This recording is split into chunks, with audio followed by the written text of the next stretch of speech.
Chapitre 136. La fête des Enseignés dans la maison de Lazare. Prédiction sur les âmes qui ressuscitent de leur propre volonté et évocation de la naissance de Jésus. Le 22 mars 1945. La maison de Lazare, déjà superbe en temps normal, est ce soir toute splendeur. Elle semble embrasée par les innombrables lumières qui y brillent et leur clarté ressort à l'extérieur en cette nuit qui commence, débordant des salles dans l'atrium et de là dans le portique, s'allongeant pour revêtir d'or les pierres des sentiers, les plantes et les buissons des parterres, rivalisant avec le clair de lune et en triomphant même pendant les premiers mètres grâce à sa splendeur jaune et charnelle, tandis qu'un peu plus loin, le vêtement de pur argent que la lune étend sur toute chose leur donne un air angélique. Même le silence qui enveloppe le magnifique jardin, où l'on n'entend que l'arpège du jet d'eau dans le bassin, paraît augmenter la paix recueillie et paradisiaque de la nuit lunaire, pendant que près de la maison, beaucoup de voix joyeuses, accompagnées du glissement familier des meubles qu'on met en place et des nappes qu'on pose sur les tables, rappellent que l'homme est l'homme et pas encore un pur esprit. Marthe circule rapidement dans son ample vêtement, splendide et pudique, rouge-violet. On dirait une fleur, une belle campanule ou un papillon qui s'agite entre les murs pourpres de l'atrium, ou ceux parés de petits dessins qui rappellent un tapis de la salle du banquet. Jésus de son côté se promène seul près du bassin, l'air pensif. Il semble absorbé tantôt par l'ombre noire que projette un laurier de grande taille, un vrai géant, tantôt par la lumière phosphorescente de la lune qui devient de plus en plus nette, lumière si vive que le jet d'eau du bassin ressemble à un plumet de cristal qui se brise ensuite en éclats de brillant pour retomber et se perdre sur la surface tranquille du petit lac d'argent de la vasque. Jésus regarde et écoute les paroles de l'eau dans la nuit. Elle possède un son si musical qu'il réveille un rossignol endormi dans le laurier touffu. Il répond à l'arpège lent des gouttes par un son aigu de flûte qui s'arrête comme pour prendre le ton et s'accorder à l'eau. Enfin, il attaque, un vrai roi du chant, son hymne de joie, parfait, varié, plein de douceur et béatitude. Jésus ne marche plus pour ne pas troubler par le bruit de ses pas, la joie sereine du rossignol, sa propre joie aussi, je crois, car il sourit, la tête inclinée avec ravissement. Le rossignol tient et module par ton ascendant une note très pure. Je me demande comment un si petit gosier arrive ainsi à tenir une telle note. Quand finalement son chant s'arrête, Jésus s'écrie « Je te bénis, Père Saint, pour cette perfection et pour la joie que tu m'as donnée. » Puis il reprend sa marche lente, lourde du poids de je ne sais quelle méditation. Simon le Zélote le rejoint. « Maître, Lazare te prie de venir, tout est prêt. » Allons, et qu'ainsi tombe aussi le dernier doute qu'il me serait moins cher à cause de Marie. Quel chagrin, maître! Seul quelque secret miracle de toi a pu guérir cette douleur. Mais ne sais-tu pas que Lazare a été près de fuir lorsque, à leur retour, elle est sortie de la maison en disant qu'elle abandonnait les tombeaux pour la joie et d'autres insolences? Marthe et moi l'avons conjurée de n'en rien faire, aussi parce que on ne connaît jamais la réaction d'un cœur. S'il l'avait trouvée, je crois qu'il l'aurait punie une fois pour toutes. Ils auraient voulu au moins le silence de sa part à ton sujet. Et un miracle immédiat de ma part pour elle. J'aurais pu le faire, mais je ne veux pas de résurrection forcée dans les cœurs. Je forcerai la mort, et elle me rendra sa proie, car je suis le maître de la mort et de la vie. Mais quand il s'agit des âmes, ce n'est pas une matière inanimée et sans vie, mais ce sont des essences immortelles, capables de se redresser par leur propre volonté, si bien que je ne force pas leur résurrection. J'adresse le premier appel et je fournis la première aide, comme quelqu'un qui ouvrirait un tombeau où l'on aurait enfermé une personne encore vivante. Elle y mourrait à la longue si elle restait dans ces ténèbres asphyxiantes, mais j'y laisse entrer l'air et la lumière, et puis j'attends. Si l'âme a la volonté d'en sortir, elle sort. Si elle ne le veut pas, elle s'enténèbre encore plus et s'ensevelit. Mais si elle sort, si elle sort, en vérité, je te dis que personne ne sera plus grand que cette âme ressuscitée. Seule l'innocence absolue est plus grande que ce mort qui redevient vivant par la force de son propre amour et pour la joie de Dieu.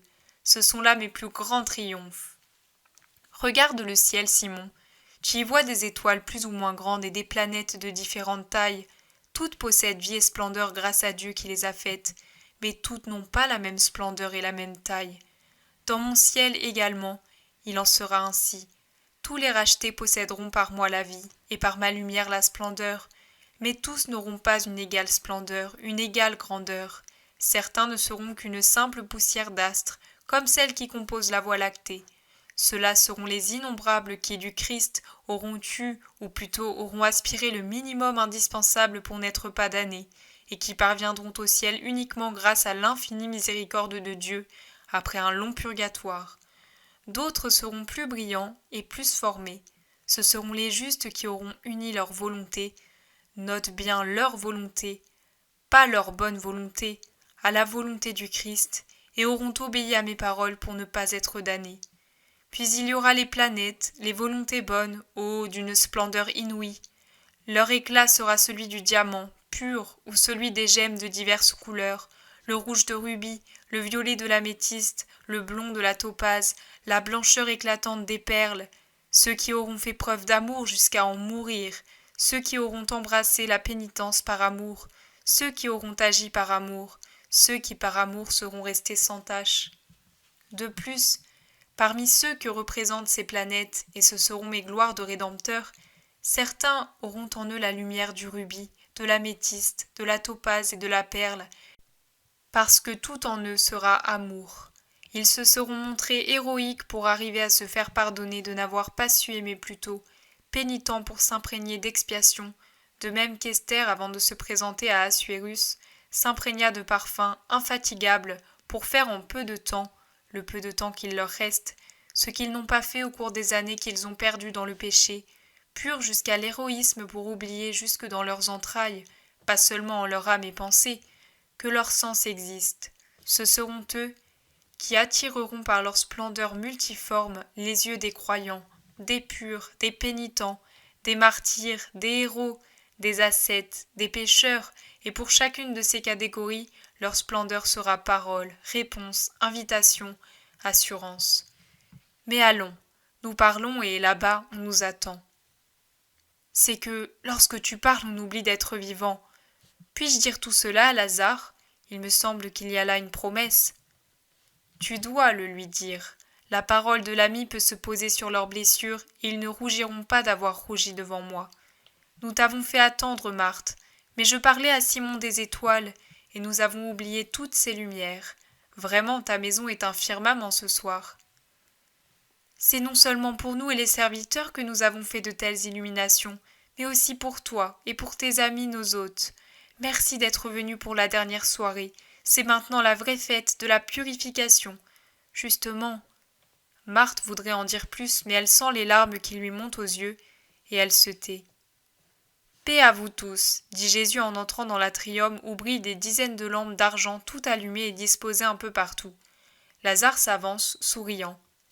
Paix et bénédiction à toi, maître, et nombreuses années de sainte félicité. Ils s'embrassent. Certains de nos amis m'ont dit que tu es né, pendant que Bethléem étincelait d'une lointaine enseigne. Nous, comme eux, nous jubilons de t'avoir ce soir. Tu ne demandes pas de qui il s'agit ? Je n'ai pas d'autres amis qui ne soient pas mes disciples et mes chers amis de Béthanie en dehors des bergers. Ce sont donc eux. Ils sont venus ? Pourquoi ? Pour t'adorer, notre Messie. Jonatas nous a annoncé ta présence et nous sommes ici, avec nos troupeaux qui sont maintenant dans les étables de Lazare, et avec nos cœurs qui sont maintenant comme toujours sous tes pieds saints. Isaac a parlé au nom d'Élie, de Lévi, de Joseph et de Jonatas, qui sont tous prosternés à ses pieds. Jonatas a sa belle tenue d'intendant très aimé de son maître, Isaac celle d'un infatigable pèlerin, un vêtement en laine épaisse marron foncé imperméable à l'eau. Lévi, Joseph, Élie sont habillés de neuf par Lazare pour pouvoir prendre place aux tables sans avoir à porter le pauvre vêtement déchiré et imprégné de l'odeur des troupeaux des bergers. C'est pour cela que vous m'avez envoyé au jardin. Que Dieu vous bénisse tous. Il ne manque que ma mère à mon bonheur. Levez-vous, levez-vous.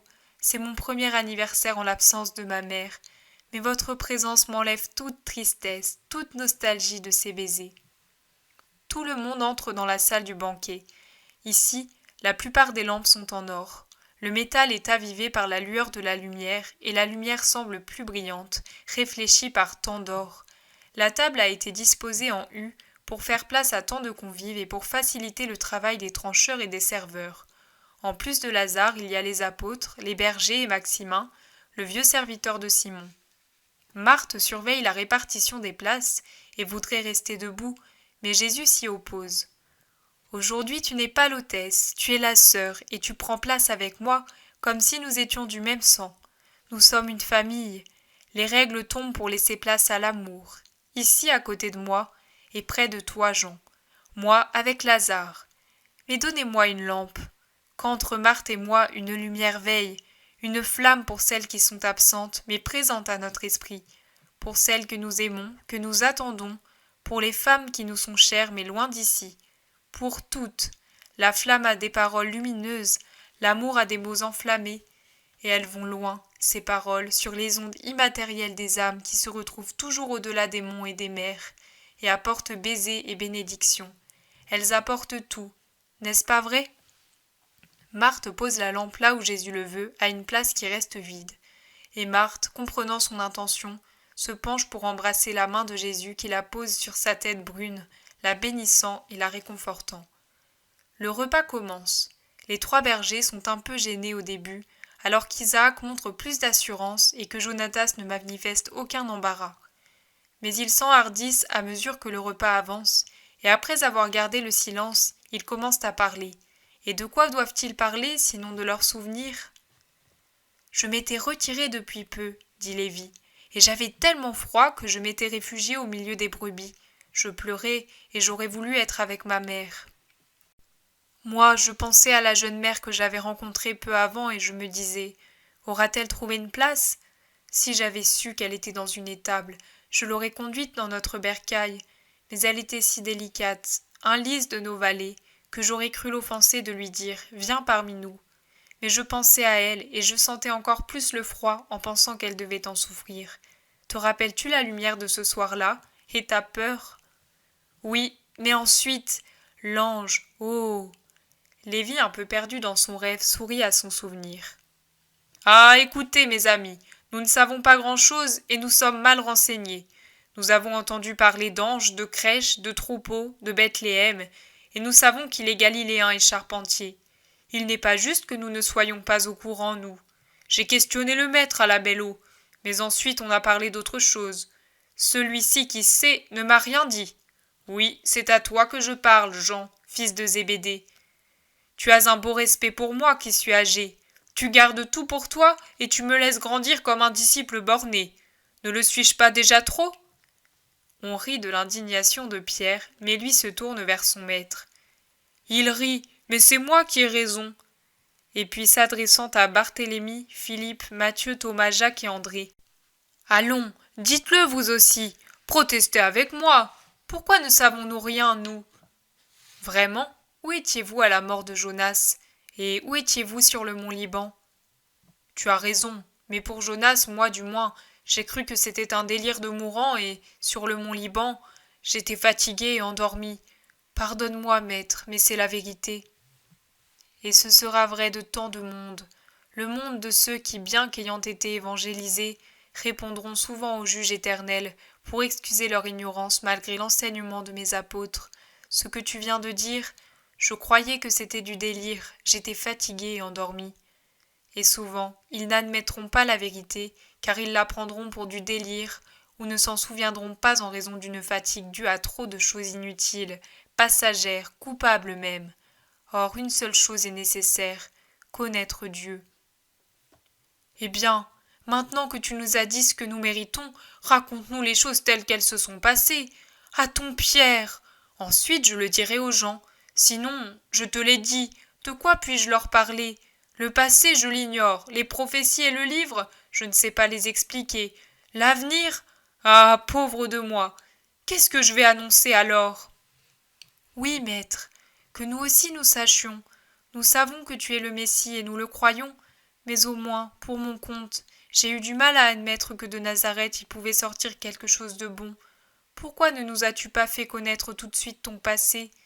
Dit Barthélemy. Pour éprouver ta foi et la luminosité de ton âme. Mais maintenant je vais vous parler bien plus. Nous allons vous parler de mon passé. Je raconterai même ce que les bergers ne savent pas, et eux diront ce qu'ils ont vu. Ainsi, vous connaîtrez l'aube du Christ. Écoutez. Le temps de la grâce étant venu, Dieu prépara pour lui sa Vierge. Vous pouvez bien comprendre comment Dieu ne pouvait résider là où Satan avait posé son signe ineffaçable. La puissance disposa par avance son futur tabernacle immaculé. Et c'est par deux justes, d'âge avancé et contre les règles habituelles de la procréation, que fut conçue celle sur laquelle ne pèse aucune tache. Qui a déposé cette âme dans la chair embryonnaire, qui reverdissait le vieux saint d'Anne, fille d'Aaron, ma grand-mère? Toi, Lévi, tu as vu l'archange de toutes les annonciations. Tu peux dire, c'est celui-là, car la force de Dieu fut toujours le victorieux qui apporta la nouvelle de la joie aux saints et aux prophètes, l'indomptable sur lequel la plus grande force de Satan s'est brisée, comme une tige de mousse desséchée, l'intelligent qui a utilisé sa bonne et lucide intelligence pour détourner les pièges de l'autre intelligent, mais malfaisant en faisant exécuter avec promptitude les ordres de Dieu. Avec un cri de joie, l'annonciateur qui connaissait déjà les chemins de la terre parce qu'il était descendu parler aux prophètes, recueillit auprès du feu divin l'étincelle immaculée qui allait être l'âme de l'enfant éternel, enserrée dans un cercle de flammes angéliques, celle de son amour spirituel. Elle fut portée par lui sur la terre dans une maison, dans un sein. À partir de cet instant, le monde posséda l'adoratrice, et Dieu, à partir de cet instant, put regarder un point de la terre sans en éprouver de dégoût. Une petite créature naquit, l'aimée de Dieu et de ses anges, la consacrée à Dieu, saintement aimée par ses parents. Et Abel donna à Dieu les prémices de son troupeau. Oh, en vérité, les parents de l'Éternel Abel surent donner à Dieu les prémices de leurs biens, tout leur bien, en mourant pour avoir donné ce bien à l'auteur de ce don. Ma mère fut une enfant du temple depuis l'âge de 3 ans à 15 ans et hâta la venue du Christ par la force de son amour. Vierge avant sa conception, vierge dans l'obscurité d'un sein, vierge lors de ses vagissements, vierge lors de ses premiers pas, la Vierge appartint à Dieu et à Dieu seul. Elle proclama son droit supérieur au décret de la loi d'Israël en obtenant de l'époux qui lui fut donné par Nazareth de rester inviolé après ses noces. Joseph de Nazareth était un juste. C'est à lui seul que pouvait être confié le lys de Dieu, et seul il le posséda. Ange en son âme comme en sa chair, il aima comme aiment les anges de Dieu. L'abîme de cet amour fort qui eut toutes les tendresses conjugales sans dépasser la barrière du feu céleste, au-delà de laquelle se trouvait l'arche du Seigneur, sera compris par peu de personnes sur la terre. C'est le témoignage de ce que peut être un juste pourvu qu'il le veuille, de ce qu'il peut, car même l'âme encore blessée par la tâche originelle possède des forces puissantes d'élévation, de souvenir et de retour à sa dignité de fille de Dieu, et elle agit divinement pour l'amour du Père. Marie était encore dans sa maison, dans l'attente de la cohabitation avec son époux, lorsque Gabriel, l'ange des divines annonciations, revint sur la terre et demanda à la Vierge d'être mère. Déjà il avait promis le précurseur au prêtre Zacharie, qui ne l'avait pas cru, mais la Vierge crut que cela pouvait se faire par la volonté de Dieu, et sublime dans son ignorance, demanda seulement « Comment cela peut-il se faire ?»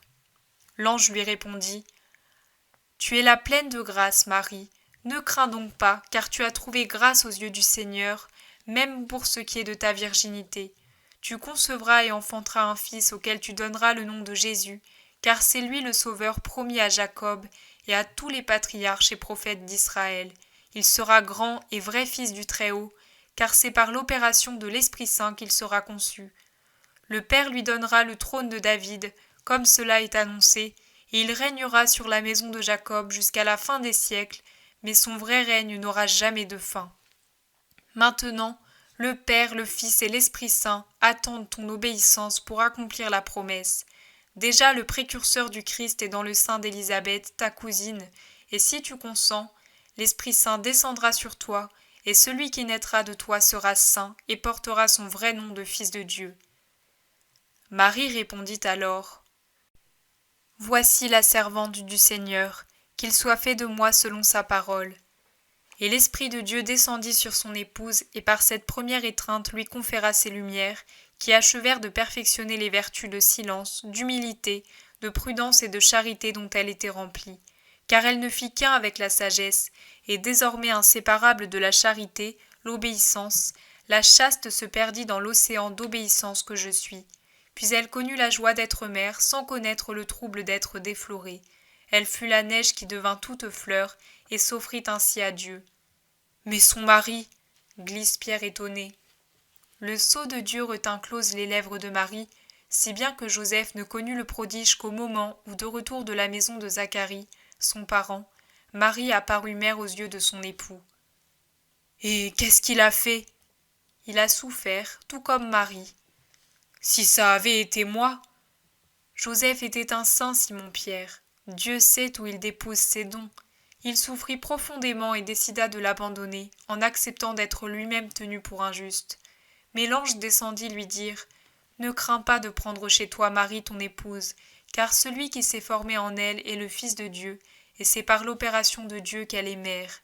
Et quand le Fils sera né, tu lui donneras le nom de Jésus, car c'est lui le Sauveur. » Joseph était-il instruit? Demande Barthélemy. Comme tout descendant de David.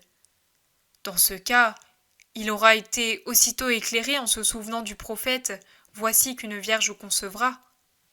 Oui, il l'a été. À l'épreuve a succédé la joie. Si ça avait été moi, reprend Simon-Pierre, ça ne se serait pas passé comme ça, car auparavant j'aurais... Ô Seigneur, comme il est bon que ce n'ait pas été moi, je l'aurais brisé comme une fleur sans lui donner le temps de parler. Et après, si je n'avais pas été un assassin, j'aurais eu peur d'elle, la peur d'Israël tout entier, depuis des siècles à l'égard du tabernacle. Moïse lui-même eut peur de Dieu, et pourtant il fut secouru et resta avec lui sur la montagne. Joseph alla donc habiter dans la maison sainte de son épouse, et pourvut aux besoins de la Vierge et de celui qui devait naître. Et lorsque vint pour tous le temps de l'édit, il se rendit avec Marie dans la terre de ses pères, mais Bethléem les repoussa, parce que le cœur des hommes est fermé à la charité. Maintenant à votre tour de parler. Moi, un soir, j'ai rencontré une jeune femme souriante montée sur un ânon. Un homme l'accompagnait. Il m'a demandé du lait et des renseignements.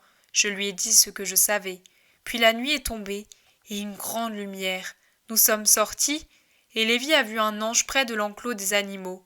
Alors l'ange a dit « Le Sauveur est né !» C'était la pleine nuit, et le ciel fourmillait d'étoiles. Mais leur lumière disparaissait devant celle de l'ange et de milliers d'anges. Élie pleure encore à ce souvenir. Et l'ange nous a dit « Allez l'adorer, il est dans une étable, dans une crèche, entre deux animaux. Vous trouverez un tout petit enfant enveloppé dans de pauvres langes. » Ah, comme il étincelait l'ange en disant ces mots. Mais te souviens-tu, Lévi, comment ses ailes projetaient des flammes, quand après s'être incliné pour nommer le Sauveur, il a dit « C'est le Christ, le Seigneur ?» Ah, si je me souviens. Et les voix des milliers d'anges. Oh, gloire à Dieu au plus haut des cieux, et paix sur la terre aux hommes de bonne volonté. Cette musique est ici, elle est ici, et elle me porte au ciel chaque fois que je l'entends. Lévi lève un visage extasié sur lequel brille une larme. Et nous y sommes allés, dit Isaac, chargés comme des bêtes de somme, joyeux comme pour des noces, et puis nous n'avons plus su que faire quand nous avons entendu ta petite voix et celle de ta mère. Nous avons alors poussé Lévi, qui était tout jeune, pour qu'il regarde. Nous nous sentions lépreux devant tant de pureté. Et Lévi écoutait, et il riait tout en pleurant, et il répétait avec une telle voix d'agneau que la brebis d'Élie se mit à bêler. Joseph vint alors à l'entrée de l'étable et nous fit entrer. Oh, comme tu étais petit et beau, un bouton de rose carné sur le foin qui piquait, et tu pleurais, puis tu souriais dans la tiédeur de la peau de brebis que nous t'avons offerte, et pour le lait que nous avons trait. Ton premier repas, oh, et puis nous t'avons embrassé, tu sentais l'amande et le jasmin, et nous ne pouvions plus te quitter. Vous ne m'avez jamais plus quitté, en effet. C'est vrai, dit Jonatas, tes traits restèrent fixés en nous, tout comme ta voix et ton sourire. Tu grandissais, tu étais de plus en plus beau, le monde des bons venait se réjouir de ta présence, et celui des méchants t'évitait. Anne, tes premiers pas, les trois sages, l'étoile. Ah, cette nuit-là, quelle lumière! Le monde paraissait enflammé par 1000 lumières. Le soir de ton arrivée, au contraire, la lumière était immobile et couleur perle. La première fois, les astres adoraient, mais cette fois, ils dansaient. Et nous, d'une hauteur, nous avons vu passer la caravane, et nous l'avons suivie pour voir si elle s'arrêtait. Le lendemain, Bethléem tout entière vit l'adoration des sages. Plus tard, ah, ne parlons pas de l'horreur, n'en parlons pas. Élie pâlit à ce souvenir. Oui, n'en parlons pas, silence sur la haine. La plus grande douleur était de ne plus avoir ta présence et d'être sans nouvelles de toi. Zacharie lui-même ne savait rien. C'était notre dernier espoir. Plus rien. Pourquoi, Seigneur, n'as-tu pas réconforté tes serviteurs? Tu en demandes la raison, Philippe? Parce qu'il était prudent d'agir ainsi. Tu vois que même Zacharie, dont la formation spirituelle s'est complétée depuis lors, ne voulut pas soulever le voile. Zacharie. Mais tu nous as dit que ce fut lui qui s'occupa des bergers. Pourquoi donc ne vous a-t-il pas dit, à eux d'abord, à toi ensuite, que les uns cherchaient l'autre? Zacharie était injuste, mais aussi pleinement un homme. Il devint moins homme et plus juste au cours de ses 9 mois de mutisme. Il se perfectionna dans les mois qui suivirent la naissance de Jean, mais il devint une âme juste lorsque sur son orgueil d'humain tomba le démenti de Dieu. Il avait dit « Moi qui suis le prêtre de Dieu, j'affirme que c'est à Bethléem que doit vivre le Sauveur. » Or Dieu lui avait montré comment un jugement, même celui d'un prêtre, n'est qu'un pauvre jugement, s'il n'est pas éclairé par Dieu.